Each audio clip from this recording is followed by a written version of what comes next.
The official tallies from Lebanon's election are due to come out later today, but early results are already showing big wins for the Iran-backed Shiite group Hezbollah.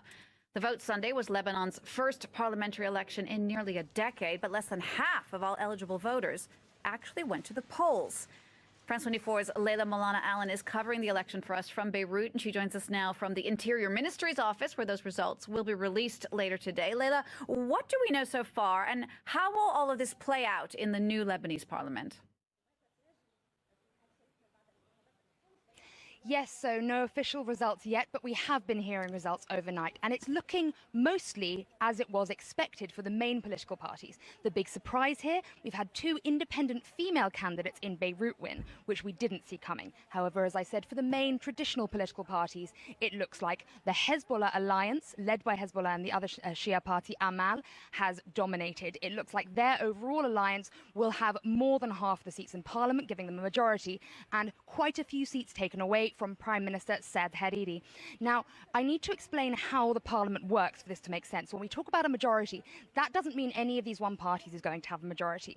The Lebanese parliament is a confessional system. The seats, 128, are equally split between Muslims and Christians, 64 seats for each, and then within those, they're broken down into sects. And in each district, each electoral district, there is a particular assignation of seats for different sects. Now, a good way of explaining this to you is that in the West Bekaa district, there are 6 seats.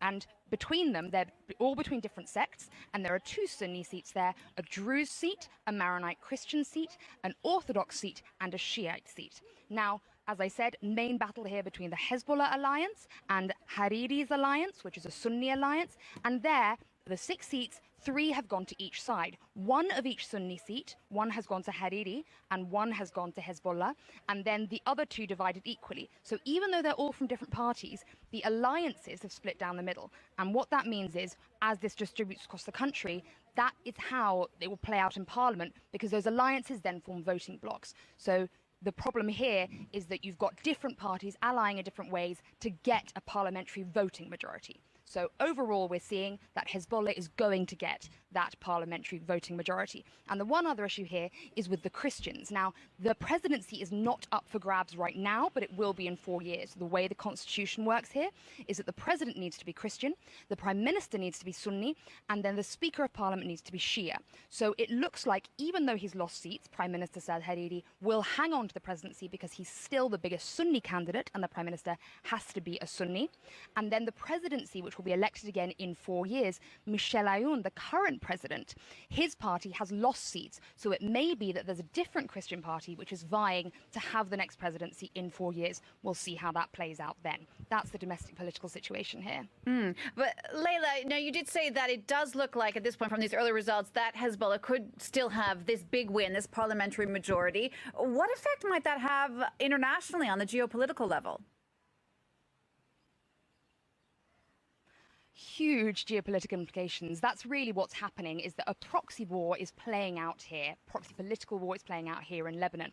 And that's between Prime Minister Saad Hariri, his Sunni Future Movement party is backed by Saudi Arabia. And then Hezbollah and their alliance, that's backed by the Iranian government. Now, we've seen that play out across the country, and we're also seeing it play out in Syria, because of course we have Hezbollah troops who are being sent into Syria under the guidance of the Iranian government to help President Assad there. So that's been a very unpopular war here, and one of the reasons why Hezbollah did lose a few seats in their heartland in Baalbek, which is on the border, but they've held on to their seats and actually gained more in the rest of the country. So we've got this huge Saudi-Iranian battle happening. And the other issue, of course, is with Israel. Israel is to the south of Lebanon, and one of the cabinet ministers, one of the Israeli cabinet ministers, Naftali Bennett, had just come out and said, with this Hezbollah majority now in the parliament, we will consider Lebanon to be equivalent to Hezbollah, and we will hold the Lebanese government responsible for anything that happens with Hezbollah actions in the country and beyond the country. That's a big political statement to say that this country, which is very mixed religiously, they are going to judge by the actions of Hezbollah. So there are huge geopolitical implications around the region and on all the borders here in Lebanon. Leila, thank you for that. Leila Molana-Allen, they're reporting from Beirut, waiting for those official results to come out from Lebanon's election.